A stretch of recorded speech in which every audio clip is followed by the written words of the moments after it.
আমাদের এটা হলো সুবিধাম।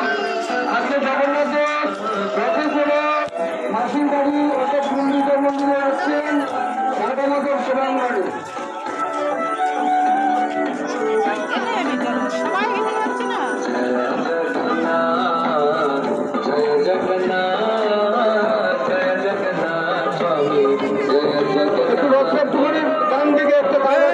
চেপে চেপে চেপে আস্তে আস্তে আস্তে আস্তে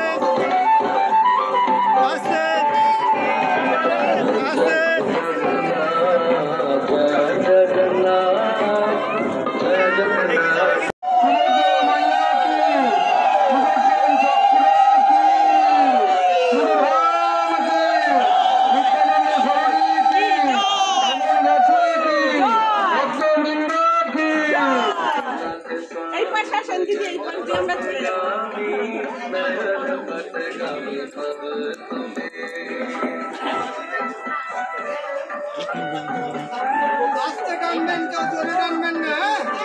আস্তে আস্তে টানবে। চলে মাথায় চলে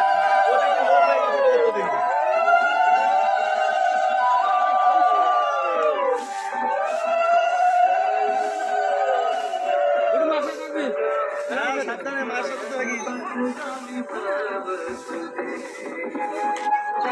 চাকার পাশে কেউ থাকবেন না, রথের দুপাশে কেউ থাকবেন না, হয় সামনে থাকবেন না পিছনে থাকবেন। চাকার পাশ দিয়ে কেউ হাঁটবেন না, তাহলে চাকা উঠে যেতে পারে, একটা দুর্ঘটনা করতে পারে।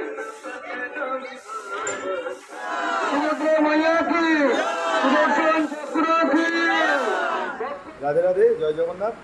দেখছেন আমাদের রথ মাসিবাড়িতে চলে এসছে। আজকে সোজা রথ চলে এসছে মাসিবাড়িতে। আর আগামীকাল থেকে 7 দিন টানা পাঠ চলবে। আর 9 দিনের দিন মানে আজকে রথ, আর 7 দিন পাঠ, আর 9ম দিনের দিন আবার উল্টো রথ। আর এই 7 দিন রাধামাধব সেবাঙ্গন বামনগাছি নিত্যানন্দ সরণিতে রাধামাধব সেবাঙ্গনে নিত্য টানা 7 দিন পাঠ চলবে। তা আপনারা সবাই এই অনুষ্ঠানে অংশগ্রহণ করুন। বিশেষকে আগামীকাল 8/7 আপনারা অনুষ্ঠান সূচি দেখতে পাচ্ছেন। 8/7/2024 আগামীকাল সোমবার পাঠ করবেন শ্রী নিরঞ্জন বিশ্বাস মহাশয়। 9/7/2024 অর্থাৎ মঙ্গলবার পাঠ শোনাবেন শ্রীমতী সোমা গোস্বামী রায় মহাশয়া। 10/7/2024 বুধবার পাঠক আমাদের শ্রী সন্তোষ ভট্টাচার্য মহাশয়। 11/7/2024 বৃহস্পতিবার আপনাদের পাঠ শোনাবেন শ্রীমতী পূর্ণিমা ভট্টাচার্য মহাশয়া। 12/7/2024 শুক্রবার আপনাদের পাঠ শোনাবেন শ্রী স্বপন গোস্বামী মহাশয়। 13/7/2024 শনিবার আপনাদের পাঠ শোনাচ্ছেন শ্রী জয়নিতাই গোস্বামী মহাশয়। 14/7/2024 রবিবার আপনাদের পাঠ শোনাবেন আমি অধম শ্রী শেখর ভট্টাচার্য। এই 7 দিনই জগন্নাথ দেবের লীলা সম্পর্কিত কথা আস্বাদন চলবে।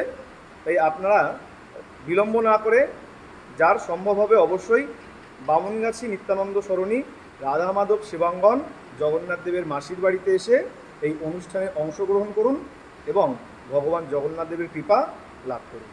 আর 15/7/2024 যথারীতি উল্টো রথ চলবে এবং জগন্নাথ দেব আবার বাড়িতে ফিরে যাবে। জয় জগন্নাথ।